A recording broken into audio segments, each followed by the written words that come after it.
Hello everyone, good morning. কেমন আছো তোমরা সবাই? আশা করি ভালো আছো।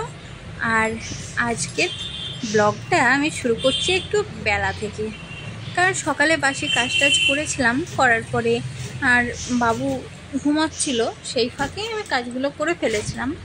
তারপরে ওর বাবা আসার পরে ওর বাবার কাছে ওকে রেখে আমি এসেছিলাম রান্নাঘরে, কারণ রান্নাঘরের রান্নাগুলো তাড়াতাড়ি করে নিলে না বাবুকে তাড়াতাড়ি আমি সামলাতে পারি। ও ঘুমানোর জন্য কাঁদে, খাওয়ার জন্য, ওর খিদে পেয়ে যায়, সেই সবগুলোর জন্য আমি একটু তাড়াতাড়ি রান্নাটা করার চেষ্টা করি, সকালের খাবারটা আর কি। তো এখন চলে এসেছি রান্নাঘরে, সবজিগুলো কেটে নিচ্ছি। সবজিগুলো কাটা হয়ে গেলে সবজিগুলো বসিয়ে দিব। সবজিগুলো কাটা হয়ে গেছে, এখন তরকারিটা বসিয়ে দিব আর আটাটা মাখবো। বাবুর জন্য একটু খাবার করবো ওর, আর ওর জন্য সবজিটাও কেটে রেখেছি, যেহেতু বেলাতে খাওয়াবো সেটা। এই যে এই সবজিটা বাবুর জন্য কেটেছি, বিট কেটেছি, গাজর আর হাফ আলু দিয়েছি। তো এটা ওকে সিদ্ধ করে ম্যাশ করে খাওয়াবো। আর এখানে আমাদের সবজিটা কেটে নিয়েছি। আমাদের সবজির মধ্যে ছিল ঝিঙে ছিল, পটল ছিল, আলু ছিল আর গাজর ছিল, এগুলোই ছিল আজ বাড়িতে। তো ভাবলাম যে এগুলো দিয়েই একটা তরকারি করি আমাদের, আর বাবুর জন্যও একটু সবজি কেটে রাখি। আর এখানে বাবুর সুজিটা আমি বসিয়ে রেখেছিলাম রান্নার জন্য, দিয়ে সবজিটা কাটতে বসেছিলাম। তো সুজিটা হয়ে গেছিলো, ওই জন্য আমি গ্যাসটা অফ করে রেখে দিয়েছিলাম, দিয়ে সবজি কাটছিলাম। আর সেই জন্য রাখার কারণে সবজিটা এইভাবে একটু জমে গেছে। সুজিটা জমে গেলে না খাওয়াতে অসুবিধা হয়। তো আমি এখন এই সুজিটা জমে গেছে, তো ওর যে বাদাম আর ড্রাই ফ্রুট যেগুলো থাকে আর কি, সেগুলো আমি ভিজিয়ে রেখেছিলাম। ওর মধ্যে খেজুর দেব, কলা দেব, তারপরে এই সুজিটা ওর সঙ্গে অ্যাড করে ওকে খাওয়াবো। তো যখন আমি ওগুলো ম্যাশ করব, তখন এই সুজিটাকেও ছাকনার মধ্যে দিয়ে একটুখানি ছেঁকে নেব, তাহলে কি হবে, সুজিটা আবার দানা দানা হয়ে যাবে, তো আমার খাওয়াতে ওকে অসুবিধা হবে না, সেই জন্য। তো এখন সবজিটা বসাচ্ছি, শুকনো লঙ্কা ফোড়ন দিলাম দেখলে, আর পাঁচফোড়ন দিয়েছি, দিয়ে সবজিটা বসিয়ে দেবো। তারপরে আটা মেখে বাবুর খাবারটা করে ওকে খাওয়াতে যাবো, ততক্ষণে সবজিটা ঢাকা দিয়ে রেখে যাবো, তো হয়ে যাবে। তারপরে এসে রুটিটা করে নেব সেই ফাঁকে, তাহলে সকালের খাবারটা এভাবেই হয়ে যাবে। আর আমি প্রত্যেক দিনই তাই করি, আমাদের সবজি টবজিগুলো যেটা বসানো থাকে, যদি কোনো দিন ভাত করি তো ভাতটা বসিয়ে রেখে দিই, রেখে বাবুর খাবারটা ওকে খাইয়ে দিই। কারণ ওকে আলাদা করে খাইয়ে তারপরে এসে আমি রান্না করতে গেলে আমার অনেকটাই দেরি হয়ে যাবে। আর যদি ধরো আগে রান্না করে নিয়ে ওকে খাওয়াতে যাই, তাতেও দেরি হয়ে যাবে ওর খেতে, সেই জন্য এইভাবেই করি। তো দেখো এখন ওর কলাটা আমি এভাবে ম্যাশ করছি,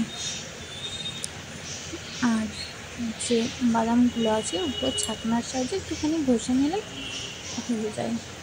আমি আগে মিক্সিতে করে ওকে খাওয়াতাম এগুলো, কিন্তু এখন আর মিক্সিতে করি না, এখন এভাবেই দিই। আর কয়েকদিন থেকেই ভাবছি যে একটু যাব বাবার বাড়ি যাব, প্লাস দিদির বাড়ি যাব। অনেক দিন যাওয়া হয়নি কোথাও, সেই মে মাসে গেছিলাম, তো তারপর থেকে আর কোথাও যাওয়া হয়নি। তাই ভাবছিলাম যে যাব কবে থেকেই, কিন্তু আর যাব করে আর যাওয়া হচ্ছে না।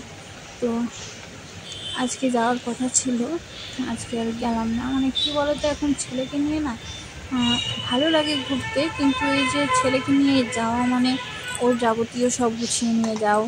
আমার তো যাই হোক দুটো একটা নাইটি এসব নিয়ে যায়, কিন্তু ওর তো সব নিয়ে যেতে হয়, তারপরে কানাকাটি করি, এইসবের জন্য না আর ইচ্ছে করে না। তারপরে যাওয়ার আগেও ধরো রেডি হও, ওকে রেডি করো, এইসবে আবার কেউ নেই না যে বাবুকে তার কাছে দিব, দিয়ে নিজে রেডি হবো, ওর সব যাবতীয় রেডি করবো, সেগুলো তো হয় না, সেই জন্য আর এইভাবেই ধরো অসুবিধা হয়ে যেতে ইচ্ছে করে না।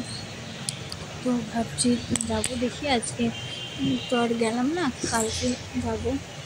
আজকে তাও বিকেলে ওর বাবা বললো যে বিকেলে যাওয়ার কথা, তো বিকেলে যাব না, একেবারে কালকে যাব।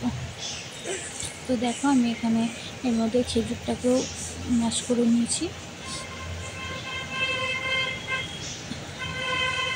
তারপরে এবার ছাকনা দিয়ে সুজিটা এখানে এইভাবে ছেঁকে নিচ্ছি, তাহলে ওকে খাওয়াতে সুবিধা হবে। তো দেখো ব্লগটা আশা করি ভালো লাগবে। আর তোমাদের বাচ্চাদের তোমরা কীভাবে খাও সেটাও অবশ্যই বলো।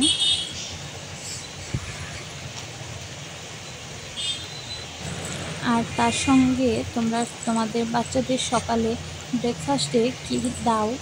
আমি যেমন চিড়ে দিই, সুজি দিই, এগুলো দিই, কোনো দিন খিচুড়ি দিই। তো তোমরা যদি তোমরা কী দাও সেগুলো একটু জানাবে কমেন্টে, তাহলে কী হবে আমারও সুবিধা হবে, আমিও আমার ছেলেকে সেগুলো দিতে পারবো। তো দেখো এখানে বাবুকে বসিয়েছি খাওয়াতে। আর দেখেছ বাবু পা তুলে টেবিলের উপর পা তুলে বসে বসে খাচ্ছে, এত জ্বালায়। এই চামচটা ধরতে যাচ্ছে, চুপচাপ কোনো সময় বসে একভাবে যে বসে খাবে সেটা খাবে না সব সময়। আর ওর কী বলতো, ওর হাতে কিছু না কিছু একটা লাগবে যেটা নিয়েও খেলা করবে। তো এখানে ওর বাবা ডাকছিল বাবু বাবু করে, ওই জন্য ওর দরজার দিকে তাকাচ্ছিল ঘুরে ঘুরে। আর ওর কী বলতো, বাবাকে পেলেই হয়েছে, যখনই যাবে দোকানে ও কান্নাকাটি করবে, কোথাও ওকে যেতেই দেবে না, বাবার জন্য কাঁদবে। আর এদিকে বাবার সঙ্গে যখন থাকবে তখন আমি যে কোথাও যাব, নিচে যাব রান্নাবান্না করতে, কোনো কাজে যাব, তখন আমাকে আর যেতে দেবে না। মানে ও কী বলতো, ওর মায়ের সঙ্গেও থাকবে, ওর বাবার সঙ্গেও থাকবে, এরকম ব্যাপারটা। তো ওকে খাইয়ে নিয়ে এই যে আমার ছাদে এসছি, এবার কাঁচা ধোয়াটা করব। এই গামলার মধ্যে যেগুলো আছে সেগুলো কালকের কাঁচা, মশারির উপর দিয়েছিলাম ফ্যানের হাওয়ায়। তো আজকে একটু রোদ পড়েছে, হালকা হালকা নরম নরম হয়ে আছে এগুলো। তো ভাবলাম যে একটু রোদে দিই, তাহলে ভালোভাবে শুকিয়ে যাবে, ভালো হবে। আর এই যে সাইডে যেগুলো রেখেছি নিচে সেগুলো কাচতে হবে। তো আমি দেখো সার্ফ নিয়ে এসেছিলাম এই বাবু জামাটার মধ্যে, কারণ আমি ছাদে সার্ফ রাখি না। ছাদে সার্ফ রাখলে কী হয়, হনুমানে ফেলে দেয়। একবার কী হয়েছিল, আমার সার্ফের কোটো নিয়ে গিয়ে রাস্তায় ফেলেছিল। ও যখনই রাখি সার্ফ, আগে সাবান টাবান এটা সেটা রাখতাম উপরে, তো সেগুলো সবই ও হনুমানে নিয়ে গিয়ে ফেলে দিত। তাই এখন আর রাখি না, এখন নিচে রাখি, দরকার মতো নিয়ে আসি। আর কী বলতো, আমি রোজ তো ছাদে কাচি না, কোনো দিন হয়তো নিচেও কেচে দিই, যখন পাতলা কিছু থাকে কাঁচা ধোয়া, সেগুলো আবার রোদ করে যখন খুব, তখন আমি ছাদে আসি না, বাথরুমে কেচে ধুয়ে নিচে মেলে দিই। আর যখন রোদ করে না এরকম, তখন ছাদে আসতে হয়। তারপরে বাবুর পাতা টাতা বেশি থাকে তখন ছাদে আসি, কারণ ওগুলো রোদে না দিলে শুকোয় না। দেখেছো আমি ভয়েস ওভার দিচ্ছি আর বাবু আওয়াজ দিচ্ছে। তো এখন কাঁচা ধোয়া করে আগে ওগুলো ভিজিয়ে রাখলাম, আর অনেকটাই জল দিলাম দেখলে বালতির মধ্যে, কারণ ওর আরও কয়েকটা কাঁচা ধোয়া করতে হবে। আমার শাড়ি আছে সেগুলোও কাঁচা ধোয়া করতে হবে, আমার আনতে মনে নেই, ভুলে গেছি, সেই জন্য একটু বেশি জল দিয়ে রাখলাম। আমি আবার যখন কাচতে আসবো তখন আমি ওগুলো ডুবিয়ে দেবো। তো এখন দেখো আমি কালকের যেগুলো ছিল সেগুলোই আগে মেলে দিচ্ছি, তাহলে কী হবে, আমি তো এখন কাচবো না, যখন কাচতে আসবে এগুলো শুকিয়ে যাবে মোটামুটি। নিচে ভালোই, তো এগুলো তো শুকিয়েই গেছে, একটু রোদ ফেলে ধরো ভালো হবে। তো এগুলো তখন নিয়ে চলে যাবো, আর ওগুলো আজকের কাঁচাগুলো আমি মেলে দেবো, সেই জন্য আগের থেকে এগুলো মেলে দিলাম। তো তারপরে আমি নিচে চলে যাব, যে সবজিটা বসিয়ে রেখে এসেছিলাম ঢাকা দিয়ে, ওটা হচ্ছে। আর গাজরগুলো সিদ্ধ হতে টাইম লাগে, তো পেঁপেও দিয়েছি ওর মধ্যে, ওই জন্য ধরো আমি বাবুকে খাইয়েও এগুলো মেলে দিয়েও গেলেও অসুবিধা হবে না, সেই জন্য আসলাম এগুলো মেলে দিই। আর এখানে এসেছিলো বাবা ছেলেতে, আমার সঙ্গে বক করছিল, তো আমিও কথা বলছিলাম। তো এখন চলে এসেছি নিচে, এখানে রান্নাঘরে এসেছি, রুটি করবো এখন। এদিকে তরকারিটা বসানো আছে, একদম কমিয়ে রেখেছিলাম, আপে আপে সিদ্ধ হচ্ছিলো। আর এখানেও এসছে বাবাতে ছেলেতে দিয়ে, ওদের সঙ্গে গল্প করছিলাম আর রুটি করছিলাম। তো দেখো আজকে এখন রুটি খাওয়া দাওয়া করবো, এসব হয়ে গেলে বাবুকে তো খাইয়ে দিয়েছি, আমরাও খাওয়া দাওয়া করবো। আর ওর ঘুম পেলে যদি দেখি ও এখন ঘুম পাচ্ছে মনে হচ্ছে, তো এখনই ওকে ঘুম পাড়িয়ে দেবো, তারপরে আমি খাওয়া দাওয়া করবো। আর না হলে হচ্ছে আগে খাওয়া দাওয়া করে নেবো, দিয়ে ওকে ঘুম পাড়াবো যদি পরে ঘুমোয়। কী বলো তো, আমরা তো একসঙ্গে খেতে পারি না, ওর বাবা নিয়ে থাকে আমি খাই, আর আমি নিয়ে থাকি ওর বাবা খাই। আগে ওর বাবাই খাই প্রত্যেক দিন, আমি আগে নিয়ে থাকি। তো এইভাবেই খাওয়া দাওয়াটা আমরা সারি। তো আজকের ব্লগটা এতটাই রাখবো, বেশি বড় করবো না। কেমন লাগলো কমেন্টে অবশ্যই জানাবে, আর চ্যানেলটাকে সাবস্ক্রাইব করে দেবে ভালো লাগবে। তো আশা করি ভালো লাগবে। দেখা হবে নেক্সট ব্লগে। ভালো থেকো, সুস্থ থেকো। আজকের জন্য এখানেই আসি, টাটা।